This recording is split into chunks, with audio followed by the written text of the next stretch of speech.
First of all, it's my great pleasure to introduce you to Frank Chille. For those of you who don't know Frank is an associate producer for the Jeff Rense Show. He's also a well-established investigator in his own right. He has had an organization down in Cinnaminson that would be getting together on a monthly basis. He's been doing that for a number of years. He's well established within the industry, well known, and he's just an all-around nice guy too. So Frank is going to be talking today. I'm going to let him go into the details, and it's a fascinating subject, as each and every time I've heard Frank talk, it has always been a pleasure to hear him, just like with George Filer. Now again, just to let you know, after Frank, we're going to have the last speaker, and that will be Colonel Abegg, Joe Abegg, who's sitting right there. He's a pilot. He's going to talk about his experiences, after which we're going to have everybody out of the panel up here, and we'll be handling questions and conversation, having a dialogue with all of the speakers. I think you'll find it very fulfilling. Anyway, without further ado, it's my pleasure to introduce you to Frank Chille. Frank? Thank you, Joe. Thank you. It's truly an honor and a privilege to be here today and to be able to share some information with you that I've come across during my years of travel and meeting individuals that I found have been quite extraordinary. I've been fortunate to meet individuals who are contactees on both East Coast and West Coast and also in Europe. And they've met individuals who are from the stars, but they look just like us. So I'm going to share some of the information with you. Some of it's going to be a recapping of information I've presented previously to kind of be a catch-up for folks. But I think you'll see it all fits together very, very well. I always start by saying, what do you know? Can we cut the lights so we have better contrast on the screen? Everybody knows something, right? Everybody knows something. I had the opportunity of meeting Colonel Don Ware, and he was a test pilot in the Air Force, and he had heard some of my presentations on Jeff Rense's show and also some of the interviews that Jeff Rense had with William Tompkins. Now, my introduction to Bill Tompkins came as a result of George Filer. George Filer was out in Los Angeles, I believe, and he did a presentation on the structures of Mars. And after the lecture, Dr. Robert Wood, who's a physicist who worked with McDonnell Douglas and their secret think tank for 42 years, brought an individual up to George by the name of Bill Tompkins and introduced him to him and said this person worked in the aircraft industry and he's worked alongside visitors that were not from here. So George told me this story when he came back, and I was chomping at the bit to meet this fella and talk to him, and I finally got his phone number and started contacting him and helped to bring him forward to Jeff Rense, and it was an extraordinary sharing. Colonel Ware had heard one of the discussions that Bill Tompkins had discussing his working in the aerospace industry and in the aircraft industry and secret think tanks, and he wanted to share something with me. He sent me this chart. It's called the Rockwell Integrated Space Chart. And this chart, it's very, very detailed. You can't read it from where you're at, absolutely. But I will be happy to give you my email address, and if you request it, I'll be happy to send it to you. This discusses our working in our solar system and out into the star systems from 1960 to the year 2100. Colonel Ware sent this to me, and he wanted me to share it with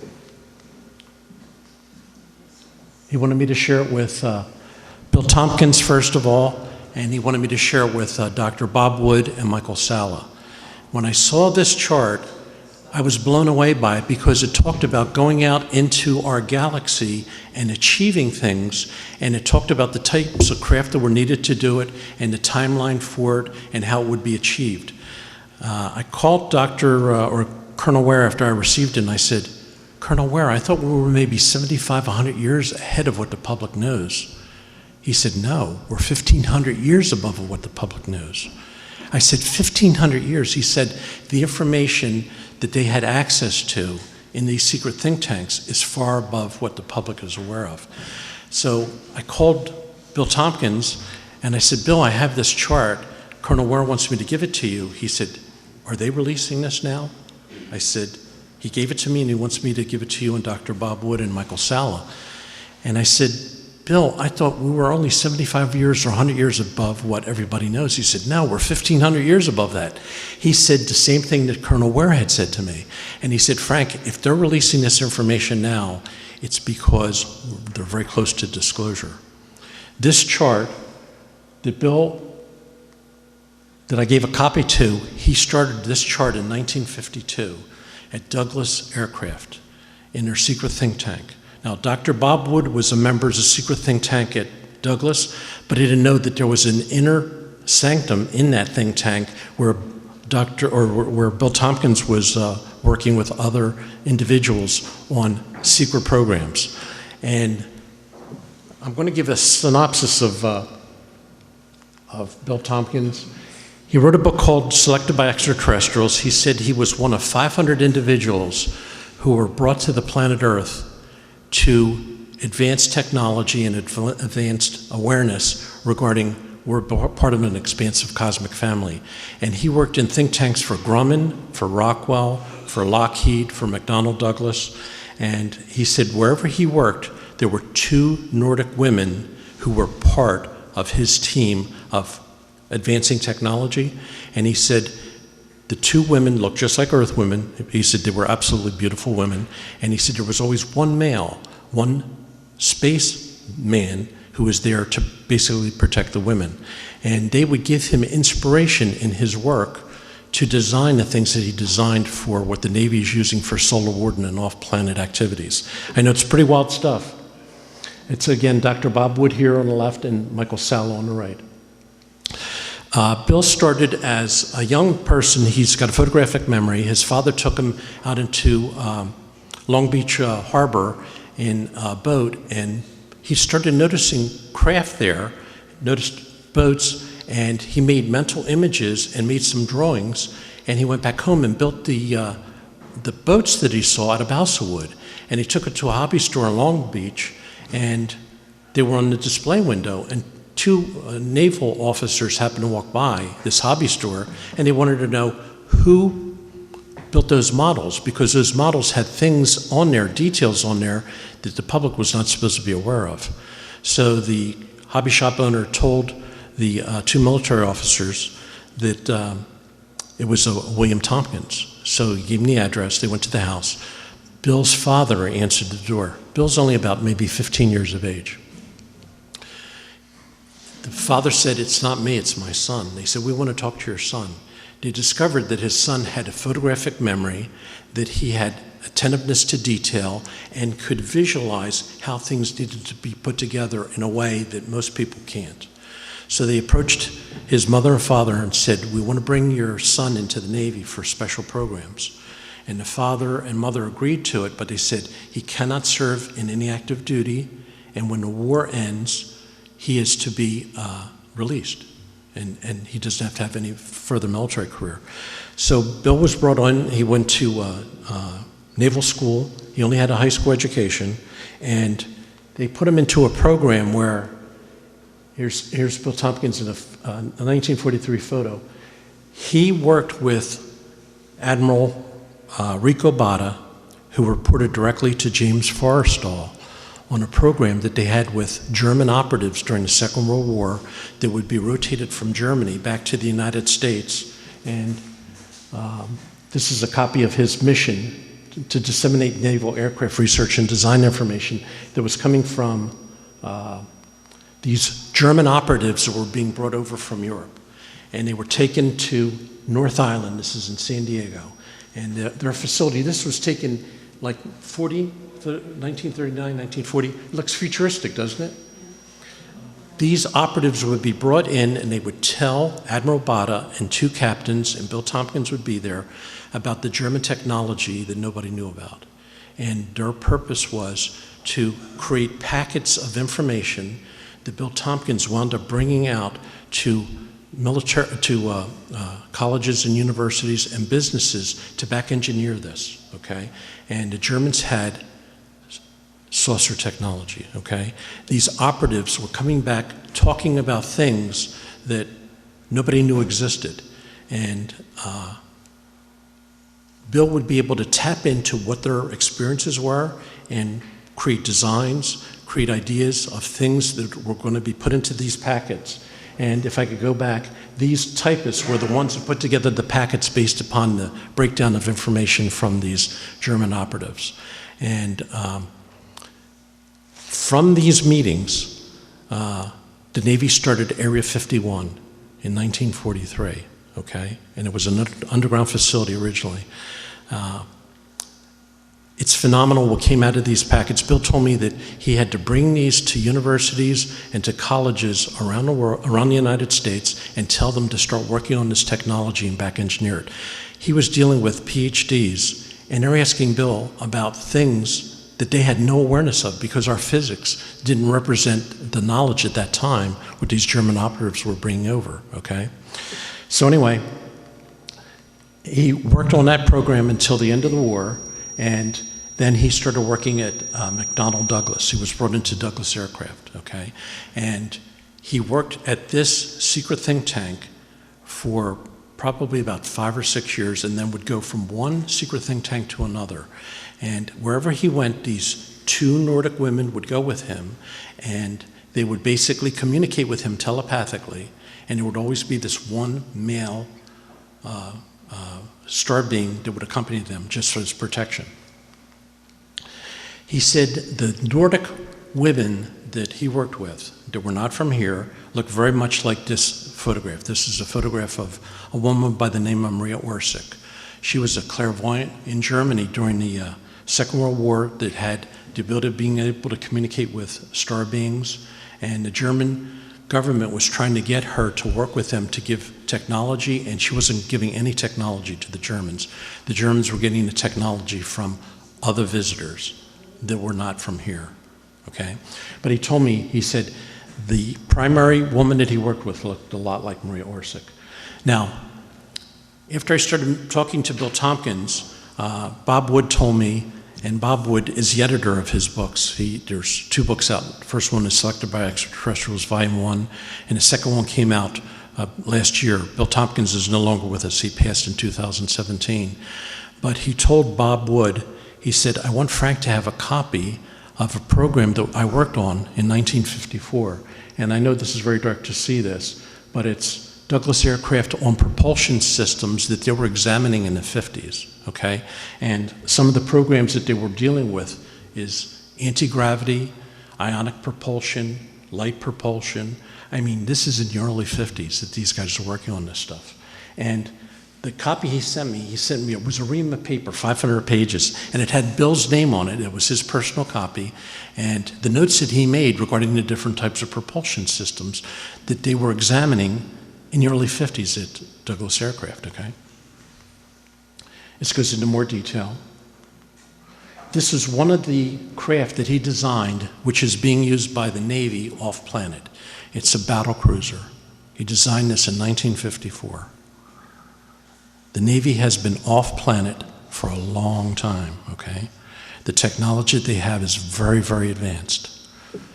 This craft happens to be 17 kilometers long, which is more than 10 miles.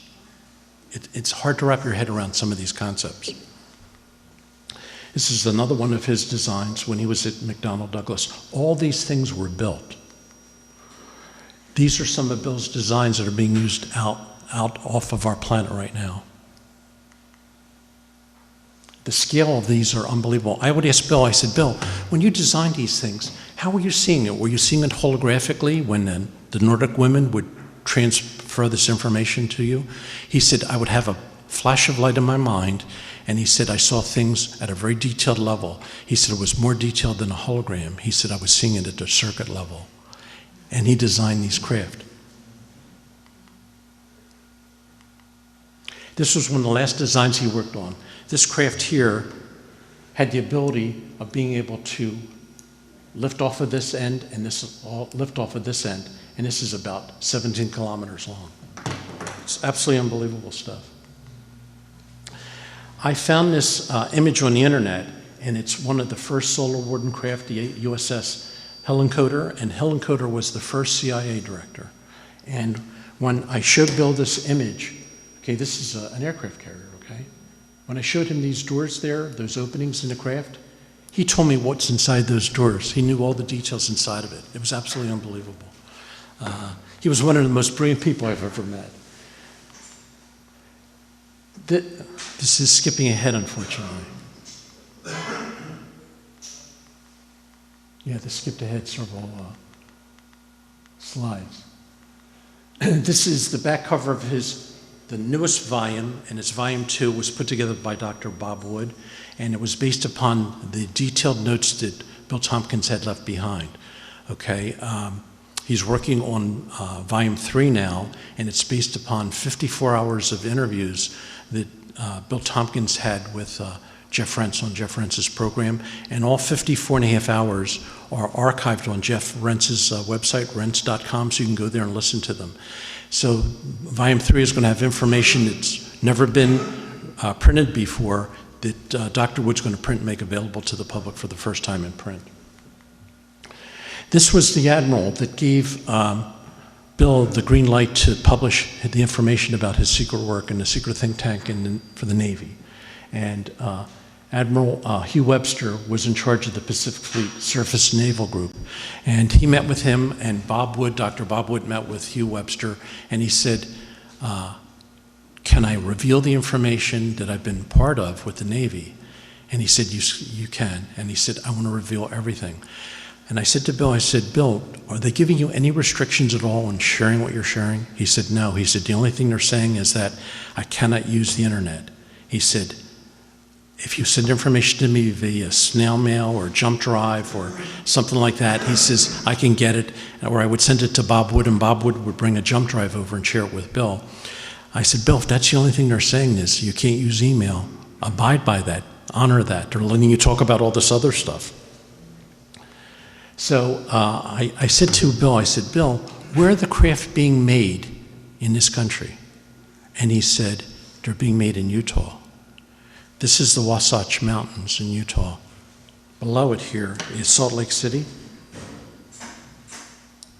On the other side is an underground facility that's immense. Bill told me that there are 2 doors that open up into the inner part of the area where they're building these craft. Each one of these doors are 20 city square blocks. Each door is 20 city square blocks.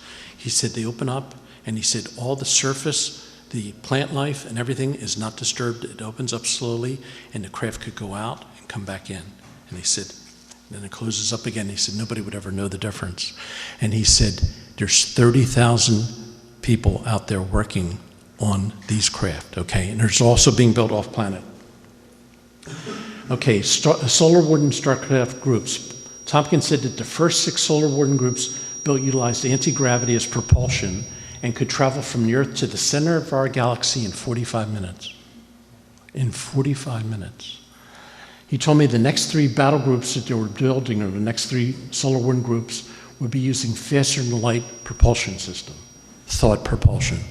And I thought, isn't that interesting? Because he said to me, he said, Frank, what do you think is faster than light? I said, there's only one thing that could be faster than light, and it's thought. You could think of the furthest place in the galaxy and be there instantaneously. But how could you achieve it? He said they were able to achieve it. Okay. Earlier, Jennifer mentioned about Ben Rich, director of Lockheed Martin, Skunk Works in 1993. At his alumni speech, he said, we already have the means to travel amongst the stars, but these technologies are locked up in black projects, and it would take an act of God to ever get them out to benefit humanity. Anything you can imagine, we already know how to do it. We now have technology to take ET home. No, it won't take someone's lifetime to do it. There's an error in the equations. He's talking about Maxwell's equations, okay? We know what it is. We now have the capability to travel to the stars. There are 2 types of UFOs, the ones we build and the ones that they build. Okay, about 15 years ago, a physicist turned me onto this book. It's called Modified Maxwell Equations in Quantum Electrodynamics, okay? In 1985, it was found and publicly announced that Maxwell's equations generally do not have solutions that satisfy the causality law. This book shows that the correction of Maxwell's equations eliminates the infinite zero-point energy in quantum electrodynamics. In addition, it presents many more new results. Maxwell's equations forms the foundation of classical electromagnetism, classical optics, and electric circuits. These are Maxwell's equations. I spoke to Dr. Bob Wood. He said, Frank, they found errors in the equations in 1953. They corrected them, and it opened a door to the stars, okay? There was a book that came out called The Hunt for Zero Point by Nick Cook. I highly recommend this book. In it, he talks about an engineer that he came upon who was a member of Westinghouse had a team of some of the best and brightest engineers on the planet. They called them the G-Boys. The G-Boys stood for gravity, the gravity guys, the guys to crack the code for gravity. They're the ones that found the errors in Maxwell's equations. Nick Cook found one of the G-Boys that's still alive in California. He was in his late 90s, and he said, yes, we broke Maxwell's equations in the early 50s. And he said, it opened the door to the stars. He wouldn't go any more beyond that, but we've had that technology for a long, long time. Faster than light propulsion, okay? I happened to meet Dr. Jack Sarfati through another physicist. Dr. Jack Sarfati's a really brilliant physicist. He's a PhD from Cornell. Dr. Bob Wood is also a PhD from Cornell. It's a great, great university. Dr. Sarfati publishes, he's got a website called stardrive.org. It's got all cutting-edge information. I would recommend you take a look at it. I connected to Dr. Sarfati through this other physicist, and he shared information regarding faster-than-light technology, thought propulsion, okay? And he sent me a 24-page booklet of information he put together, how we could go faster than light using thought propulsion. And it incorporates metallurgy with awareness and consciousness, okay? Keep that in mind. The book, The Day After Roswell, that was written by Colonel Philip Corso, talked about at the Roswell crash, there were things that were found inside the craft that controlled the craft. Handprints that they put their hands on the control panel, and they had a band around their head that controlled the craft from a headband that sent thoughts to the propulsion of the craft through their hands touching the control panel. Now, Corso was given the opportunity of taking the technology was taken out of the Roswell crash and plan it with companies around the country, okay? They wanted to have a patent history that they could say that fiber optics came from here, that transistors came from here, that Velcro came from here. And Bell Labs in northern New Jersey, not too far from here, had a lot of that technology that was planted by Colonel Corso. And he was told to take these pieces from Roswell and have this back engineered, have it be worked on, okay? He reported, believe it or not, Corso reported to 50 generals, okay? And after the last general died, he was told that he could reveal the information. When this book came out, The Day After Roswell, take a guess where the greatest number of these books were sold. Take a wild guess. No. The Pentagon. They said the Pentagon bookstore sold more copies of this than anyone else. But anyway, that's where the thought propulsion idea came from, okay? And these are some of the symbols that were on the headbands of the visitors who perished in the Roswell crash, where they would send their thoughts to the symbols, send these thoughts through their hands on the control panel and direct the craft. This is an individual George and I had a chance to know personally. His name is Commander Graham Bethune. He's an unbelievable individual. He's no longer with us now, unfortunately. He had gone through flight school with some of the Mercury 7 astronauts. He was a personal friend with Gordon Cooper, with John Glenn, with Edgar Mitchell, with Buzz Aldrin. He went through flight school with these guys, okay? Graham's position was, as a naval pilot, he had flagship top secret clearance. He would fly admirals. He flew Admiral Byrd on 2 missions, and we can get into some of that a little bit later. But he told me that he had taken General George Marshall to 2 crash retrieval sites. One was in Iceland, and the other one was in Utah. And he said the only non-Navy person on the plane that was military was General George Marshall. He said the rest were all Navy officers, and he said there were scientists from the United States and from Great Britain, from England. And he said George Marshall was taken to these sites, they recovered the craft, and they brought them back. When he left the service,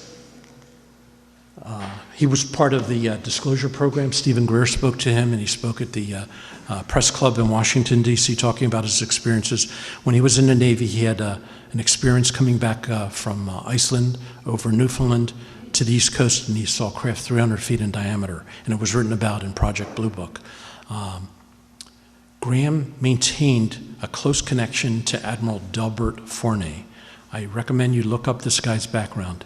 He was incredible, involved in advanced technologies for the Navy, and he was close friends with Graham, and he would give Graham incredible photographs. And Graham would call me up and say, "Frank, let's have lunch." He said, "I want to show you something."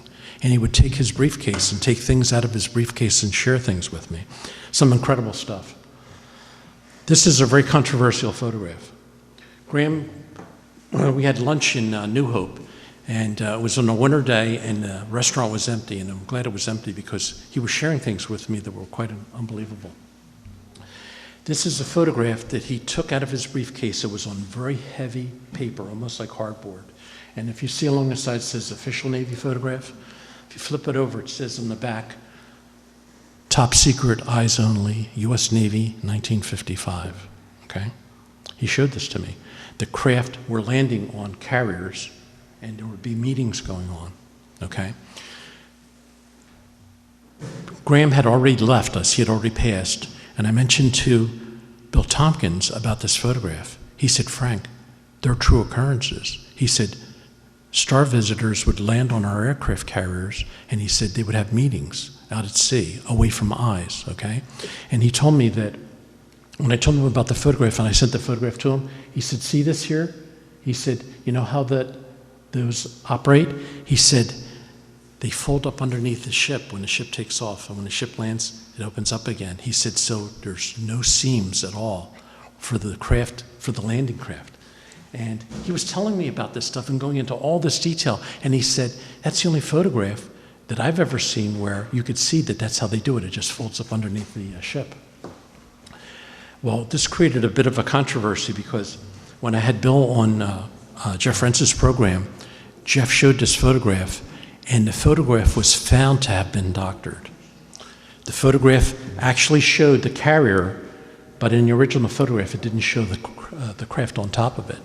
And Dr. Michael Sala, and you could look this up, he did an analysis that he didn't think this was purposely done to create problems.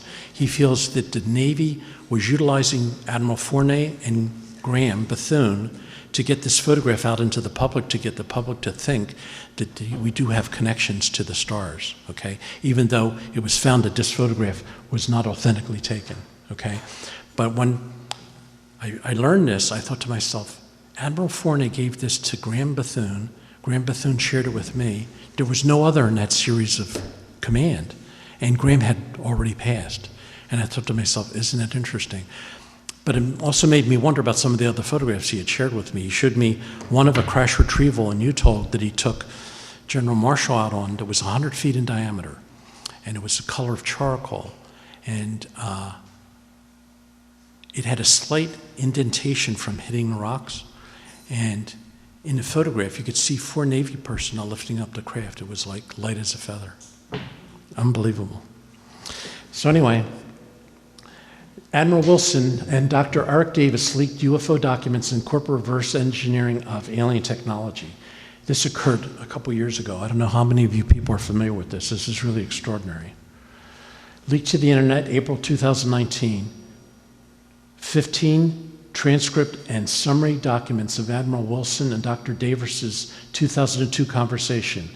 In 1997, A surprised Admiral Wilson learned the Pentagon Senior Review Group, running the Special Access Program Oversight Committee, turned his request for access down despite him being DIA Deputy Director and Vice Director for Intelligence for the Joint Chiefs of Staff.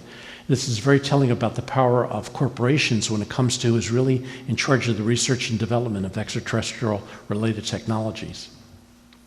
Wilson's testimony provides powerful support for the existence of a UFO control group running, extraterrestrial-related projects in a way that escapes conventional government and military oversight.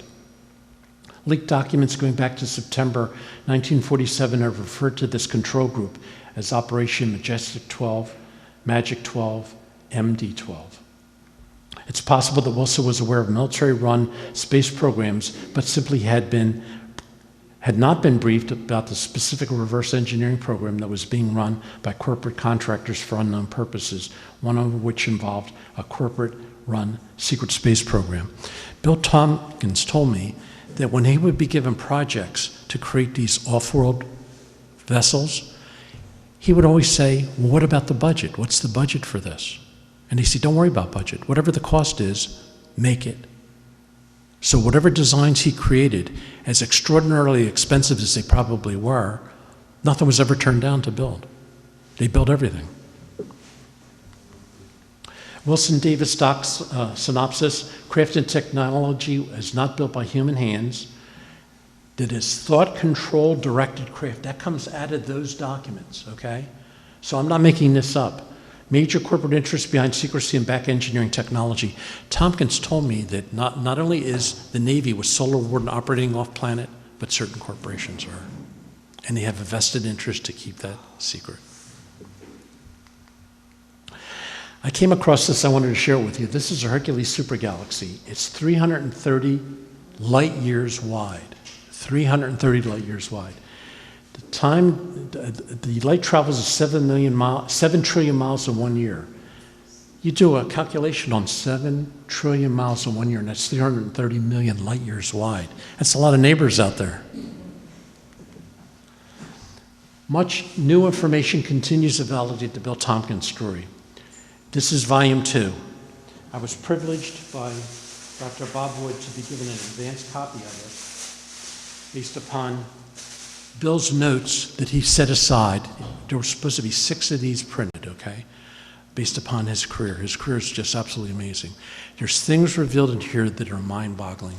One of the things that he reveals is that during the debriefing of the German operatives during the Second World War, one of the operatives told the 2 captains and Admiral Rico Botta, and again, this information was going directly to James Forrestal, who was the first Secretary of the Navy,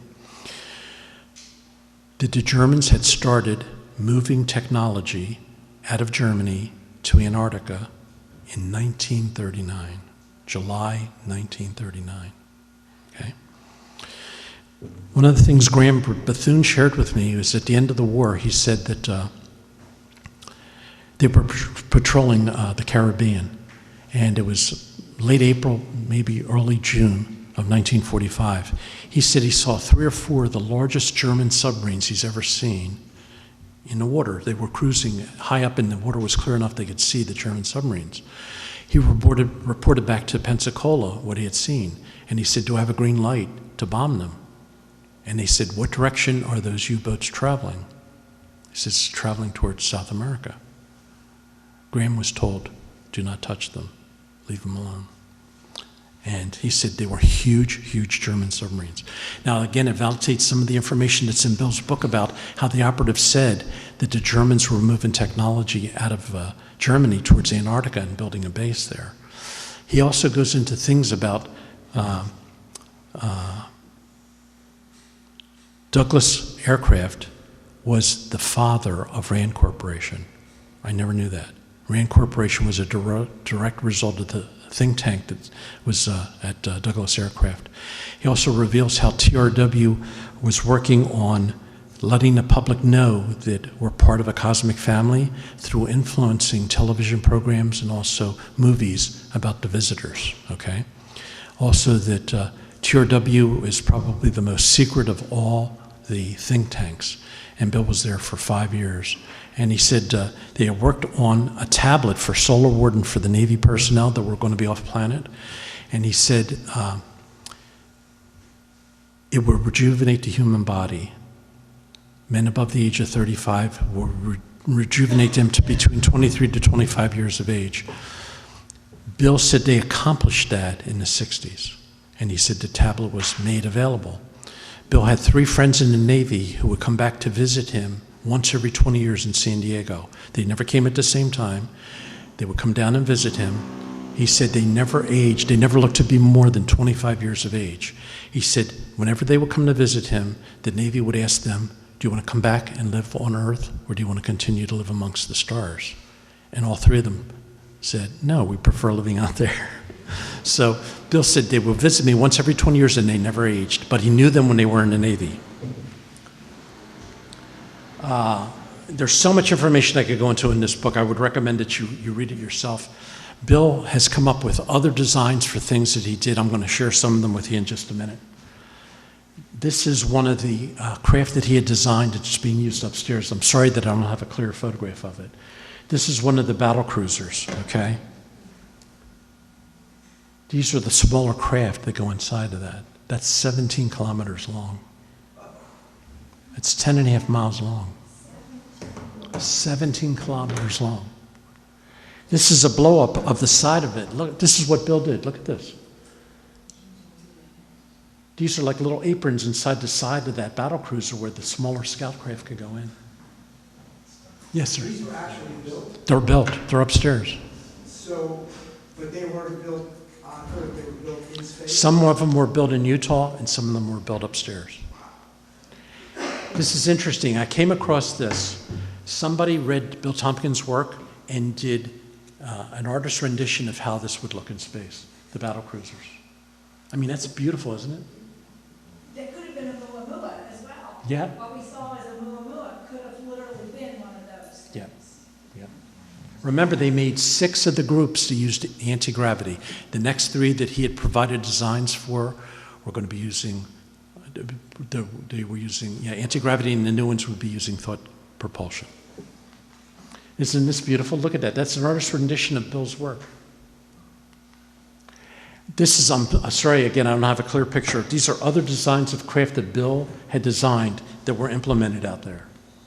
Now, this is in the new book. Look at this craft. See these openings here? They could bring in a scout craft 50 at a time.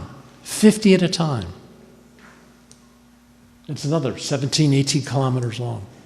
He told me, he said, Frank, one of those craft could hold 50,000 people very comfortably. 50,000. I don't know if you people are aware of a fellow by the name of McKinnon. He was a British fellow who was able to tap into the Navy's database, and he was able to find out information about the Navy's ship-to-ship transfers that are not down here, they're upstairs. Ship-to-ship, names of ships that are not Navy ships down here, they're Navy ships upstairs with the names of personnel that are on those ships. Now, the government came down hard on them, and they said you could never talk publicly about it, but he said he saw drawings and things in the Navy database of where technology really is, and it's so far above what anybody knows. This is interesting. Bill did this drawing of an advanced destroyer, okay? These are 2 advanced craft. There's the size of a quarter. He did this several years before he passed away.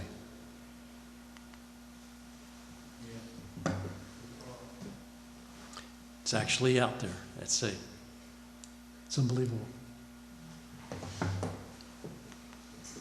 These are some of the programs that our government was involved in that are outlined in this book regarding German activity with advanced technology. This book has an addendum that Dr. Bob Wood put in here that'll blow your mind. 99 other projects and programs that Bill Tompkins was involved in that he was going to share more information in future books. I mean, if you just pick up this book in Barnes & Noble and look at the back and look at the addendum of the 99 other projects he was working on, it's just inconceivable. This guy would never get tired. He could work and work and work and work, and he said he had like boundless energy. He would tell me about his mother, and he said, Frank, my mother did not look like any of her sisters. And I said, Bill, I think your mother was a Nordic. And he told me my mother was a Nordic. She was one of 500 women that were chosen to come down here to give birth to children like Bill with talents and abilities to be able to utilize them in advanced types of work. And he had always hoped that some of the other 500 would come forward. And that's one of the reasons he went on to Jeff Rentz's show and started talking about these programs, hoping others would come out as well. Now, I know thought propulsion is really hard to conceive. Have any of you seen this? This is a new Mercedes-Benz concept car called the Avatar. This car, a friend sent me a video of it. It's thought activated. The guy walks over to it and thinks about the lights coming on, the lights come on. He thinks about the doors opening, the doors open. He sits inside, he thinks about the placement of the seats move. He thinks about the engine starting, and the engine starts. Control things with brain power. Now, I'm not making this up, but it validates what we've been talking about, doesn't it? You wear a little band around your head, and those thoughts are conveyed to the new Mercedes, and it activates all this. You have to go online and do a YouTube search on the new Mercedes Avatar. You got to see this. Look at this. It looks like the inside of a spaceship. Look. They're getting people ready. They're getting everybody ready. Look at this. You never want to have a bad thought when you're sitting in there, right? Well, it's got to be automotively related or transportation related. Look, here's the headband. See the headband? Can I say something? You can say anything. I can't keep my mouth shut at this. Some years ago, I bought a device that would help children that had ADD in my classroom to concentrate. And the device is basically that band that you wear around your head, and it's a game, actually, and a round game with a little ball that you have to raise with your mind by increasing the airflow and then moving the ball around the track to help children with ADD concentrate. So I know that I have seen this kind of technology work, and I have it at home actually. It's very interesting. So all they have to do is think about what they want the ball to do, and the ball will do it. And it's been going on for many years. I actually have a device. It does everything. Please, As an aside, I'm very much into health and nutrition, and there was a study done in Europe for people that are bipolar, that have emotional issues, have anxiety issues, have issues with, everything is not wired properly. They have found that Mozart's music has the most advanced chords ever designed by man. They found that the music of the magic flute has the ability of reconnecting synapses of the brain.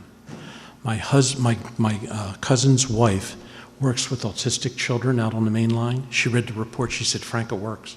She said, we work with children. If they're not too fidgety, we put the headphones on and we play the magic flute. They level out. They start smiling. They're attentive. You could communicate with them. Those that are too agitated, what they do is they play it softly in the background, and it levels everybody out. And they said, there's no side effect. Just play the magic flute. You can go on YouTube and play the magic flute, and you can put it on a loop and let it continue to play if you have a child that suffers those abilities. But they found it has the ability to reconnect synapses of the brain. But thank you for giving me that opportunity to share that. I could go on and on and on, but I'm going to stop there. Thank you.